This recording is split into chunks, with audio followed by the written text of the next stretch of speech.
Dawn had not yet come, but the camp was awakened by a silent silver-gray light falling from the cloudy sky. The men hurriedly put on their armor, tied their belts, and sheathed their swords, none of them smiling or speaking. There was a smell in the air of something no one wanted to name: blood, fear, and what the soldiers called the breath of the god of war. Edric sat silently on a log, his hands shaking slightly as he tied his leather boots. He was a new soldier, 19 years old, and had no idea what it felt like to actually kill a man with his bare hands. Only 3 months ago, he had been in the Alhurst Valley, where the smell of rain-soaked earth and sheep's milk was all he knew of the world. The morning wind blew through the gaps in the tent, cold as early winter spring water. Edric bowed his head, not daring to look outside. Across the field was the Mercian army, encamped with double the strength. Count Radulf, his commander, said, "Quantity is better than faith." But Edric knew that faith could not stop the spear. A voice rang out from behind him. "First time?" Turned. An old man, with gray hair and eyes that looked as if he had seen 1,000 deaths. It was Geraint. No one knew how old he was, only that he had fought under 3 kings and survived 5 sieges. Geraint did not wait for an answer. He pulled a clay bowl from a leather pouch at his side. Inside was a thick, brownish-yellow liquid that smelled like muddy water soaked in raw wood. "Drink this," he said. "What is it?" Edric hesitated. "Onion juice." Edric frowned. "What for?" Geraint chuckled, looking out at the gray sky. "To cry." He laughed. But he didn't.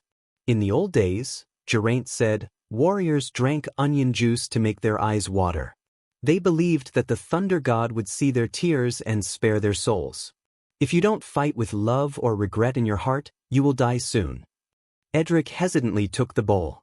The smell of raw onions and vinegar almost made him recoil, but Geraint just nodded and said, "Just a sip. No need for much." He drank. Fire rose in his throat, through his nose, and then his vision blurred. Tears rolled down his cheeks. Not of emotion, but of the onion. But it made his heart beat faster. His eyes widened. And in that moment he felt more alive than ever. Geraint nodded. "Now you can walk into death." The battle began just after the sun rose over the hills. The sky was dark, the grass was wet, and swords gleamed. Horns screamed like wounded animals, and then everything exploded.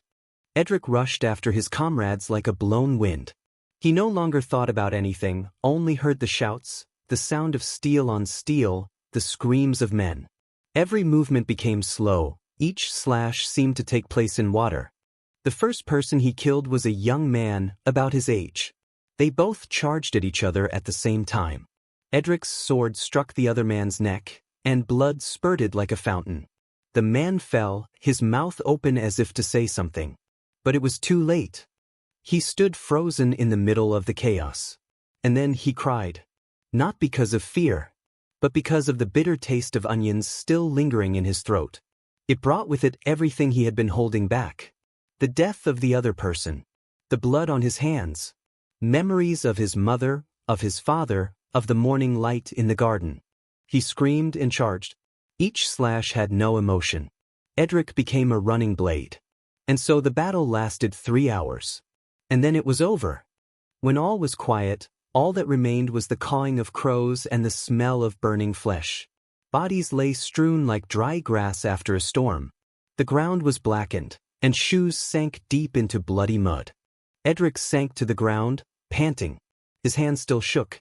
His sword was scraped, his armor had a crack at his shoulder. Blood was on his cheek. Whose it was, I couldn't tell. His eyes stung. A soft groan came from the left. He looked over. It was Geraint. He was lying there, a spear through his stomach.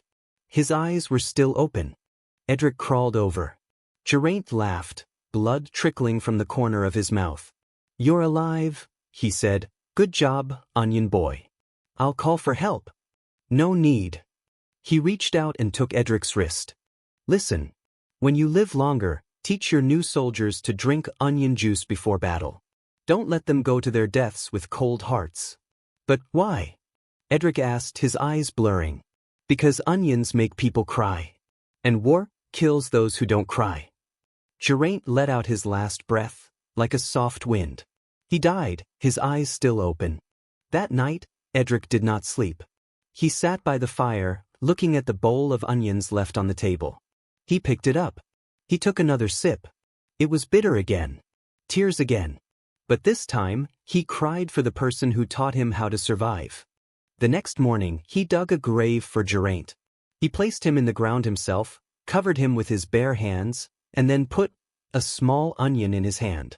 Years later, Edric became the commander of the king's guard. He made every new soldier drink onions. A young man protested, saying, "It's just an onion, what good is it?"